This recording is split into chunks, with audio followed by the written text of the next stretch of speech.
You're watching Sports Shorts Daily, presented by LaBerge Casino and Hotel in Baton Rouge and the Louisiana Sports Hall of Fame Museum in Natchitoches. You can follow Sports Shorts Daily by going to our YouTube page, Sports Shorts, hosted by Ronnie, Rantz, and get our 15-minute weekday video.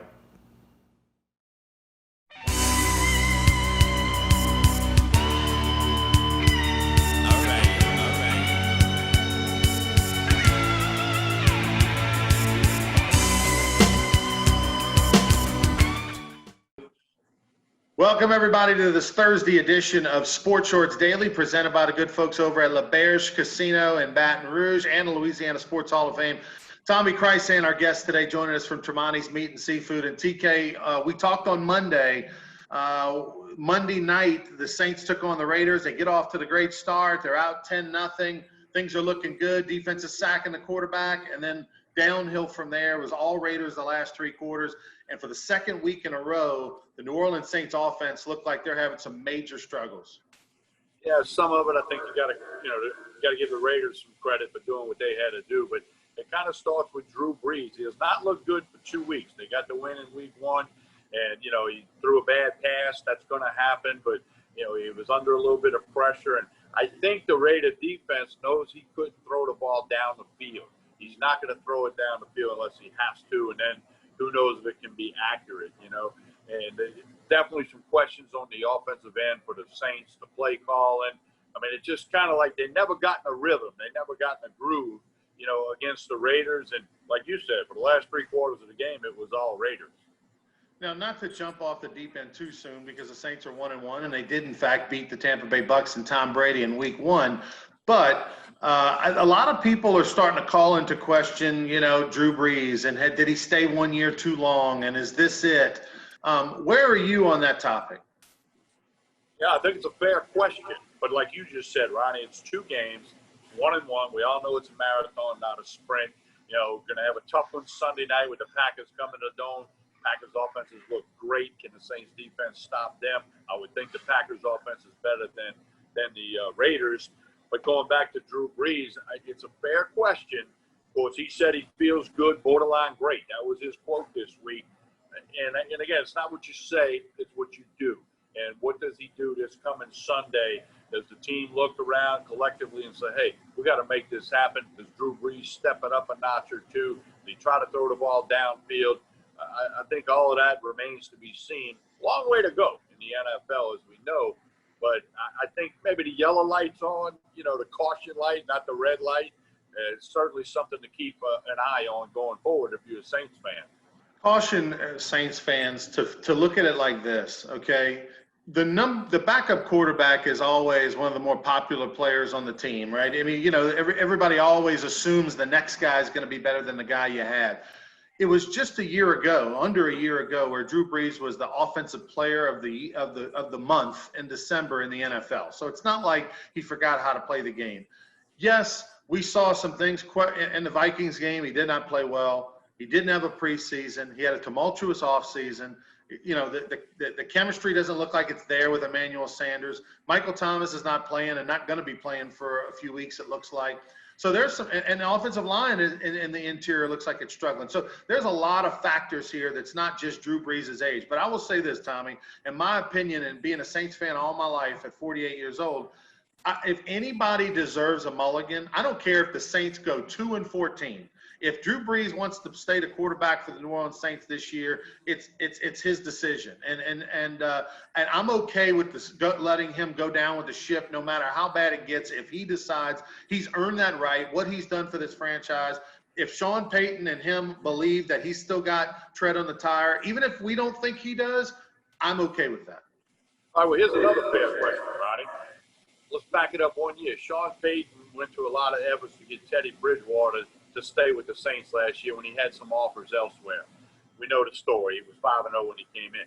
This year he goes out and gets Jameis Winston. Maybe Payton, of course he'll never say this, but maybe right. Payton's thinking, what's up with his shoulder? What's up with his arm? I see him every day in practice. You and I don't. It may be the zip on the ball ain't in Payton's eyes what it once was.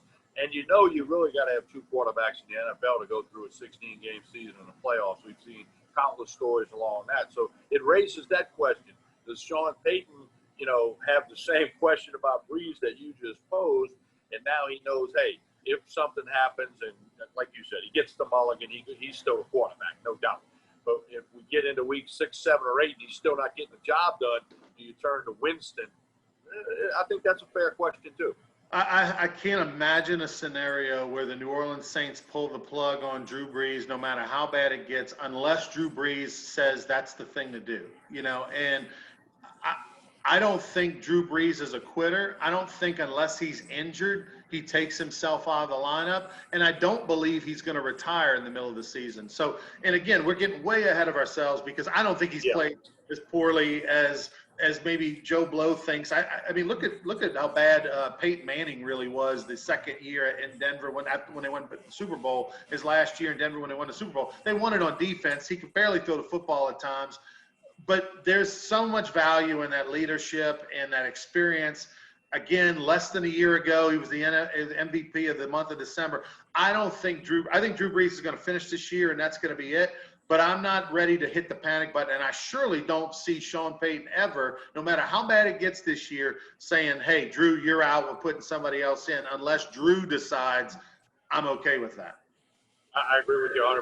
If Drew goes to Coach Payton on a Monday and says, look, I don't have it anymore, then they'll figure out a way to position it and announce it. But no, I agree with you. Payton's not going to, third quarter, Drew, you're out, Winston, you're in. That's not going to happen. So we'll see. All eyes will be on that Sunday night.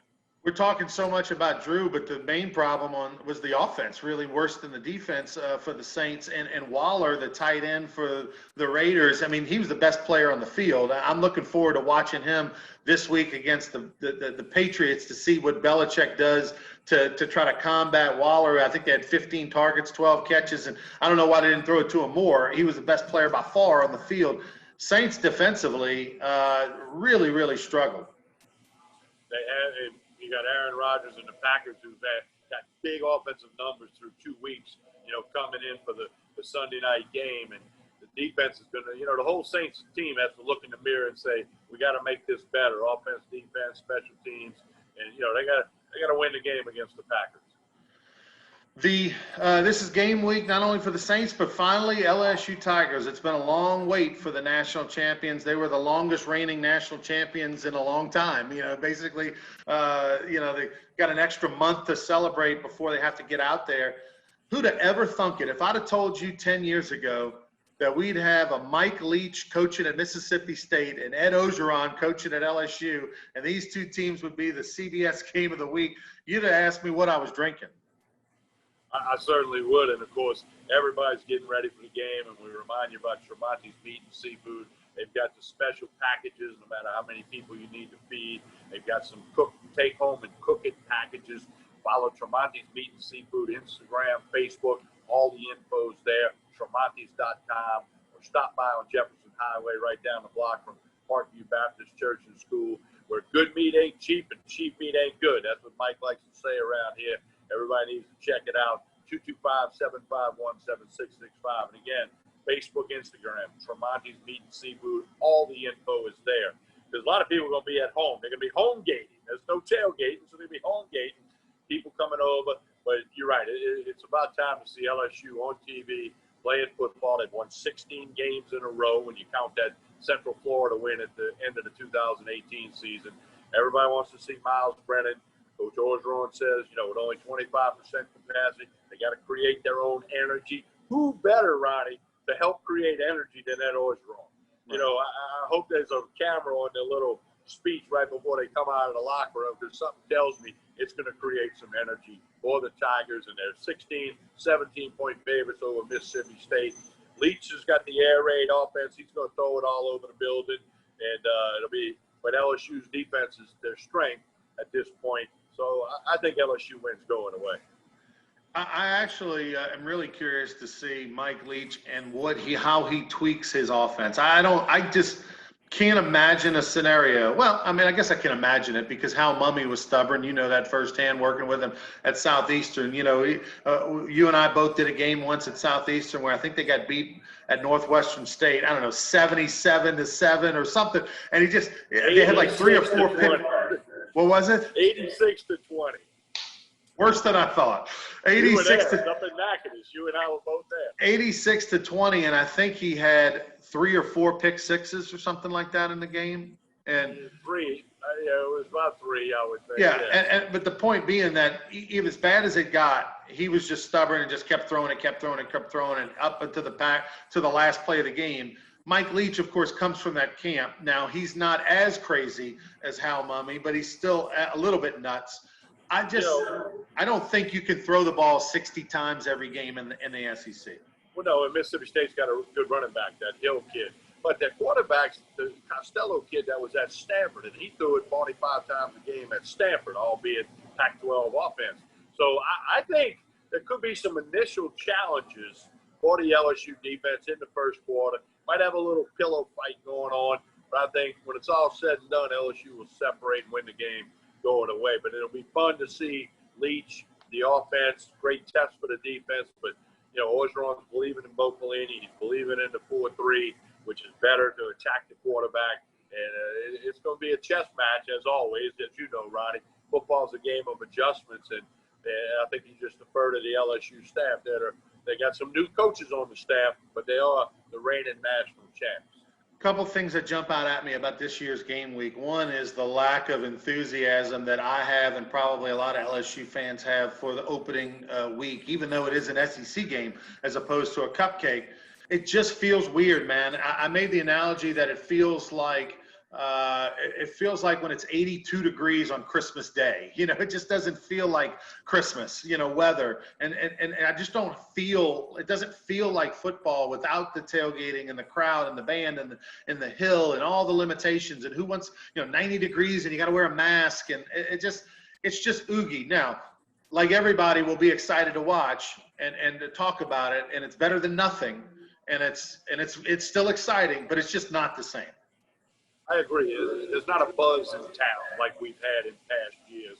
You know, you don't see people riding around with a little LSU flag hanging on the window. You know, it's just different. I think you make a good point there, and I like your analogy. It's like 82 degrees on Christmas Day. It's like, okay, it's Christmas, but it doesn't feel like Christmas. Right. It doesn't feel like LSU's opening conference play on CBS in Tiger Stadium. And we know all the guidelines and the rules and all that. And I think that's certainly a key reason why. But, Coach Orgeron's got to get the team to ignore all that and play football come 2:30 Saturday. But I think you're hitting the nail on the head. The buzz is not in the air. The biggest thing you're looking forward to seeing from LSU football on Saturday is what? Miles Brennan. He's gained the weight. He's got a big arm, probably a stronger arm than Burrow if you put a test to it. And, I've talked to a couple of LSU players on the QT, and they tell me he's the real deal. He's going to get it done. He's worked hard for this. He has worked on the tape. He's worked with the receivers. I mean, he's ready to say, I'm Miles Brennan, and that's the key. He don't try to be Joe Burrow. Just go be Miles Brennan and move the ball up and down the field and score points. So that's what my first thing I want to look at will be. And then, of course, you want to look at the offensive line. Can they provide the 3 running backs with some running room? Can they give Brennan time to throw the football? That's the other question. But last August, the offensive line was a question, and they turned out to be one of the best units in the country. Yeah, they were. I'm going to defer to Coach Craig in the offensive line. I'm going to defer to Coach Ensminger and Miles Brennan to make the offense happen. And that's going to be the main thing I'm looking at. Well, I think Miles Brennan's pretty obvious, but I think in order for him to be successful this year, it's going to be a little bit different than what we've seen in last year, and it's going to be up to one of the 18s, Curry, who last year came on the scene in the month of December. We were impressed with the running back, his physicality. Can he carry that over? Because I think the running game is going to play a much bigger factor than it did a year ago. I thought last year the running game was complementary. This year it's going to be necessary. But what's interesting, Tommy, about the Miles Brennan situation, there's never been a player in the history of LSU, and that's where we're at now with social media, and we know LSU football does social media better than anybody. We've won awards for that. He's in year 4, hasn't played any meaningful snaps in his career prior to now, and there's billboards and there's this build-up, and there's so much pressure, in essence, on this guy. An expectation on this guy that it's unlike anything we've ever seen before. I agree with that. I mean, there's always pressure on an LSU quarterback. That's been forever, and it'll be forever. But it's different because we all know the story. He's kind of waited his turn, and I mean, he's the guy. So he's got the keys to the car. Let's see if he can drive it. Lastly, I don't know if you saw the story that came out with the New Orleans Saints after their game, which I thought was interesting. The Saints took a charter flight, which the LSU does charter flights. And traditionally when a charter flight happens, when the game's over, you shower, you take the bus to the airport, you get on the plane, you head back, and they'll have food for you and dinner and all that on the airplane, and you get back as quickly as you can. But the Saints, and I'm assuming a lot of teams are going to do this, the Saints spent the night in Vegas, even though, again, they're 2 hours behind us. They spent the night in Vegas, were scheduled to leave at 10 a.m. the next morning. But Sean Payton was so upset at the way the Saints played that they delayed their flight over 3 hours as he wanted them to have a film session to go over things. And so they didn't get back till like after 6 o'clock Monday night. Two things about that. One, really surprised that they stayed the night in Vegas. I don't think as a coach I would reward my team by staying the night in Vegas after a brutal loss like that. And two, that just gives you an idea, because in the NFL, they don't do that kind of thing. Have your team basically sequestered for 3 extra hours before they leave. I mean, he was pretty upset. Well, he was probably trying to send a message to the team on how disappointed he was in the effort on Monday night. And, maybe did they stay because it was a Monday night game? I don't know. And, that is a little different. You're right. For all the years I used to cover the Saints in the Dome, I mean, I'd go to visit his locker room, and them guys couldn't wait to get to the bus, police escort out to the airport. And they were in the air less than an hour after the clock said 0-0-0 in most cases. So I think it was a little bit odd, but I think it's Coach Payton trying to send a message to the whole team. Now, okay, we're going to hold up. We're going to fly a little later. Let's go in this room and look at some film. Let's look at some tape. Let's talk about this. And like you said, them guys, the last thing they want to do is sit around for 3 hours looking at tape. So let's hope that played a role in maybe changing the result come Sunday night. No, they're going to have their hands full against the Green Bay Packers. I'll tell you, what a disappointment. 2020's been a horrible, sucky year for everybody anyway, but I was so looking forward. I saw it, 3 years ago or whatever, that the Saints were going to be playing the Raiders in Las Vegas. We had it circled, had the flights booked, the hotel, had the golf courses ready to go, TK. And I mean, LSU was supposed to play Rice this past Saturday, so we're going to fly to Houston, do the Rice game for CST, spend the night, see some friends in Houston, fly over to Vegas Sunday morning, play some golf, great dinner, see some friends. I mean, it had it all planned out. And then now, no fans. A lot of people still went to Vegas, although I will say that. No fan. And then who knows when the next time is the Saints are going to play in Las Vegas. I mean, it's going to be years from now. You're right. And I do know some people that still went. Right. Went out there and still had some fun or whatever. And I talked to one guy who went and he came back. Vegas is half shut down too, so right. It wasn't like I've been to Vegas on many occasions and I love it. It's wild and crazy. As crazy as you want it to be, actually. And it wasn't quite like that for some people I talked that went. But, yeah, those plans kind of got sidetracked. By the way, I stayed off that bet. The Saints were a 5.5 point favorite. I didn't feel good about it. I always liked the Raiders in this game, first home game at home and in that stadium and everything. Even off season, even with fans, I thought the Raiders probably had a good chance to win this one. So I didn't bet it at all because, of course, I can't bet against the Saints. But do you have a pick or a feel for either LSU, Mississippi State, and that line this Saturday, or Saints Packers? Well, I did have the Raiders on the money line last Monday night, plus 202, nice. So that was good. And this week, I think LSU covers the 16.5. Could be a tight first quarter, but then I think they separate. And the Packers are actually underdogs to the Saints. I got the Packers on the money line at plus $1.45. Packers underdogs. They've scored more points than anybody in the NFL. And I would feel like maybe that would be right if there were fans in the stands. But when there's no fans in the dome, man, the way this team's struggling right now, they need the fans to give them that emotional boost, and they're not going to have it. And, typically in the NFL, I mean, the wise guys know this, teams bounce back. Like the Saints laid an egg Monday night, last 3 quarters against the Raiders. Typically in the NFL, they're not as bad as they were those 3 quarters. Right. So typically they bounce back. Now, Green Bay's had 2 straight wins, put up a pile of numbers. Maybe it's time for them to have the off day, Right. But that's why they call it gambling, Ronnie. We really don't know. I mean, it's you win, you lose, you don't know. If I knew, I wouldn't be sitting here doing Sports Shorts Daily. I'd be on an island somewhere, you know. I hope you'd be sharing the info with me if you knew. All right, he's Tommy Krysan. He's over at Tremonti's Meat and Seafood. Go by, check him out. Right there past Parkview Baptist, fantastic restaurant. And with all the home tailgating going on, Tremonti's is the place to be. No doubt about it. Just go to Facebook, Instagram, Tremonti's Meat and Seafood. Check out, I got an LSU football podcast with my season prediction on it, Talking Sports with TK. I just got put on Amazon Music app, so it's on like 13 different places. Just search Talking Sports with TK. I got my LSU season prediction. Do you want to know it, Ronnie? What is it? 9-1. Loss either comes to Florida, Auburn, or Bama. My crystal ball wouldn't tell me who they were going to lose to. So it's going to be that I got them 9-1. Wow. I picked them 12-0 last year, so I'm on a roll. I tell you what, if you and I want to do it, if you want to do a friendly wager, a lunch at Tremonti's, okay? Let's take the over/under 9.5 on how many games LSU plays this year. I'd take the under. I don't think they're going to play 10. I would take the under on. I don't think they're going to play 10. Yeah. For whatever the reason. And look, Ronnie, we're here on Thursday. We don't know that they're going to play Saturday.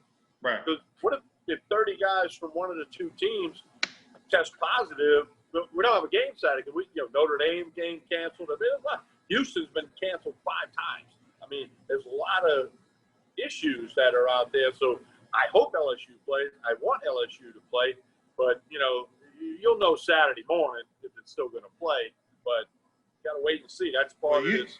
You say 30 guys. It doesn't take that many. We just saw the Notre Dame Wake Forest game get canceled, and they had 7 guys that tested positive, and that game's canceled. Yeah, because then you get to the contract tracing and all that stuff. So, I just pull that number out the air. But, I mean, we want them to play. We hope they play. Everybody wants them to play.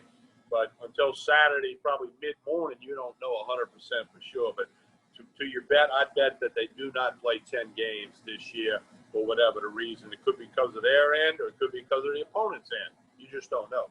He's Tommy Krysan. We'll talk to him on Monday on Sports Shorts Daily.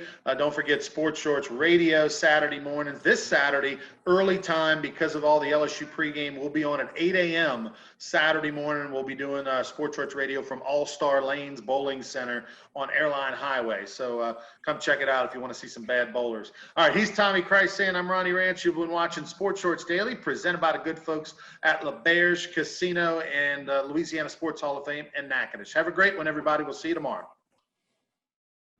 Thanks for watching Sports Shorts Daily, presented by L'Auberge Casino and Hotel in Baton Rouge and the Louisiana Sports Hall of Fame Museum in Natchitoches. Don't forget to follow Sports Shorts on Facebook, Twitter at sports_shorts, and check us out on Saturday mornings from 10 to noon at Sports Shorts Radio on 104.5, 104.9 ESPN Radio in Baton Rouge.